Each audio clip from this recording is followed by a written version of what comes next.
If you are struggling with an addiction to anything and maybe feeling like you're a little bit crazy because why would you do this? Why can't you just do a better job when you know it's bad for you, or you know it's going to hurt people's feelings, or you know it's going to just have more and more like bad outcomes?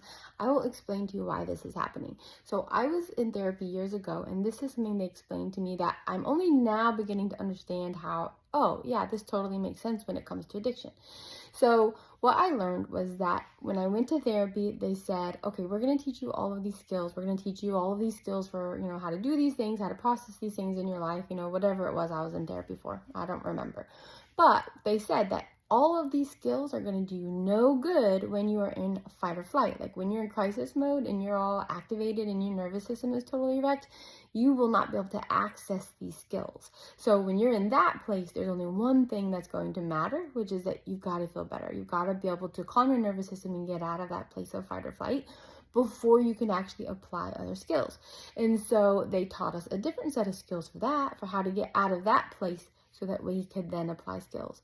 And I've been thinking about that a lot this last year, just how much that really applies to the addict, because we have been in that place. We've all been in that place where we just feel like we're crazy. Like, what is this insanity that we're doing? For me, after I would exhaust myself in a binge, I would be like, okay, this is miserable. I hate this. I'm never doing this again. This sucks. I don't like this. I don't like that, whatever. Like, I'll never do this again. But as soon as I had digested my food enough or whatever to not be that miserable, immediately I started to feel like, I could do that again, but maybe not so bad. And then I would be in this loop of insanity. And it really was just like this insanity. What am I doing? And now I realize that we go to our addiction when we're in that place of fight or flight. Like when we're in that place where our nervous system is just completely wrecked, we will go into our addiction for relief. Because what we need first and foremost, the most important thing, is relief. We need to be able to calm down and to relax. And so for me, when I was at the height of my addictive behaviors, that was true just when I wasn't baseline. Like if I was not just dull, feeling nothing, if I was too happy, if I was too sad, if I was too afraid, if I was too anxious, if I was too whatever it was, I just started to feel really uncomfortable and really kind of out of control if I wasn't basically any emotional state that was coming and acting upon me I would start to feel nervous, and I would reach for my addiction as a way to kind of ground myself and feel secure. And so it didn't even have to look like here I was just feeling out of control, crazy, and needing to relax. I just didn't trust my emotional states at all. I didn't trust my happiness or my joy or my sadness or whatever. There was always this underlying anxiety to it that made me feel like, okay, I need comfort. I need something to stabilize this experience so I know what's happening. And I would reach, for my addiction. And so anyway, I just wanted to share that with you because you're not crazy. And, or at least maybe that will help to explain the crazy, because for me, I definitely felt like it was insanity. Why was I doing something that I know was going to hurt me or whatever? And so for me, addiction recovery really has looked like finding something that's going to give me that same relaxation, that same calm, but that doesn't take something. Because when we move into our addiction, it does give us something. It does give us that sense of, predictability or emotional, pacification or whatever it is. It does give us something, even if it's just the satisfaction of, oh, I have a craving. I can manage that by satisfying it. Okay, we were just able to control something. When we find ourselves in situations that we can't control, that's really relaxing. Do you know what I mean? Like I said, if I was in a situation where any emotional thing that was moving on me, I would feel like I wasn't in control.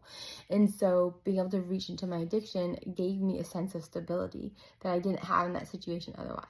And so when you go into your addiction, you are getting something, and it's the thing that you need in that moment. So the trick to addiction recovery is finding the thing that will give that same sense of calm or control or peace, or relieve you of your emotions that you're holding on to that are not serving you but will not take something from you. For me, in my program, I used God. Boy, that relationship has been beautiful, and he works so well and so proactively in my life. So when I reach for God instead of my addiction, he's able to give me that sense of security, safety, peace, happiness, control way faster. It's a better kind, and it lasts a whole lot longer than anything my addiction ever did for me. For me, I was not able to give up my addiction before I discovered that. It was while I was in my addiction and learning the skill of reaching and asking and inviting him into that space while I was uncomfortable, and sometimes still reaching for my addiction. Like I didn't learn it because I first wrestled my addiction out of my life and then God could show up and do this new thing for me. It was like, no, sometimes, I mean, I literally was doing my addiction and that God thing. I was doing them side by side. And as I did them side by side, I discovered, it didn't matter when I did it. When I reached for God, he would show up and give me the relief I needed. It didn't matter if it was before, during, or after a binge. I mean, he did that thing and gave me relief. But the other thing that I discovered is, like I said, doing them side by side, that showed me real quick which one was counterfeit and which one was the real thing. You know, to do both in the same night, to exhaust myself in a binge and realize I'm still unsettled and I'm not okay. So fine, I'll do that God thing.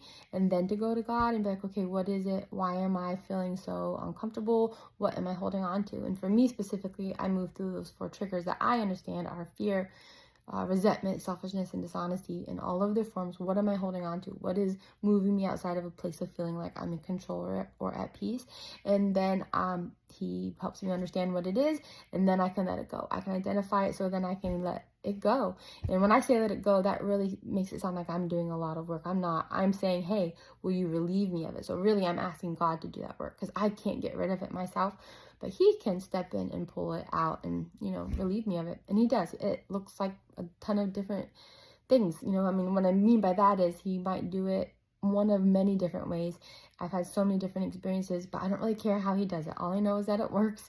And so this is what I tell people: you are one prayer and one miracle away from like feeling peace. And so being able to get that sense of like peace, joy, security, safety.